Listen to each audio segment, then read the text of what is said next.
Buckle up, y'all. I'm here to talk about bounce back culture. And I want you to really hear me on this one. Listen, I was the classic example, so everyone told me. Within a week of giving birth to all my babies, I was back to my pre-pregnancy weight. So by society's standards, I was lucky, but I was also not normal. I was blessed with great genes, but also I only cared about myself. I was healthy, but I was unhealthy. There was plenty of opinions. But what no one saw was what was actually going on behind the scenes. For example, after my third, I was anxiety-ridden trying to nurse a baby with a tongue and lip tie who couldn't transfer milk. I had to drive 10 hours within days of giving birth for his revisions.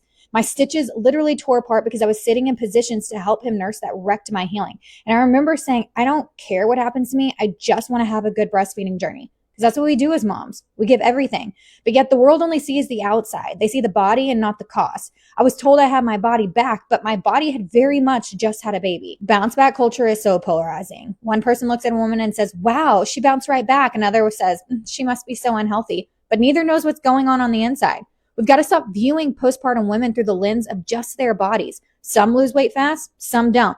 Oh, but if you just breastfeed, the weight falls off, which I laugh at because I gained 10 pounds while establishing milk supply and I hung on to it for an entire year. And it wasn't because I let myself go. It's because my body prioritized mine and my baby's needs. None of it's wrong. It's just different.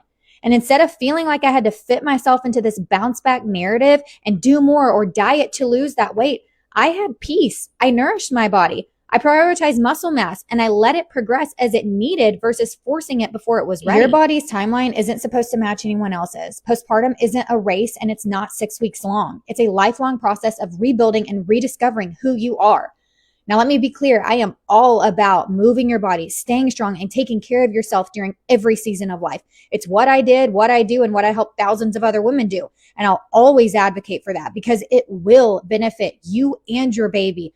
But the point isn't to move just so you can look a certain way. It's to move so you can feel your best, function well, and build strength that lasts. Those benefits, the deep, lifelong ones, don't always show up physically right away. Progress isn't linear. And let me be clear. Aesthetic goals aren't bad, but we've got to flip the script and allow them to be the byproduct of pursuing health and function, not something we chase at the expense of them. Because you can do all the right things and still have a completely different experience than the next woman. Because no two bodies are the same. And that's the beauty of it. That's how God designed us, different. And He didn't create us to compete. He created us to be a village, to lift each other up, to see each other, and to not fight with each other in comment sections of an Instagram post because our story went differently. If I know one thing is for certain, it's that motherhood completely changes us from the inside out. So no, there is no going back. There truly is only moving forward.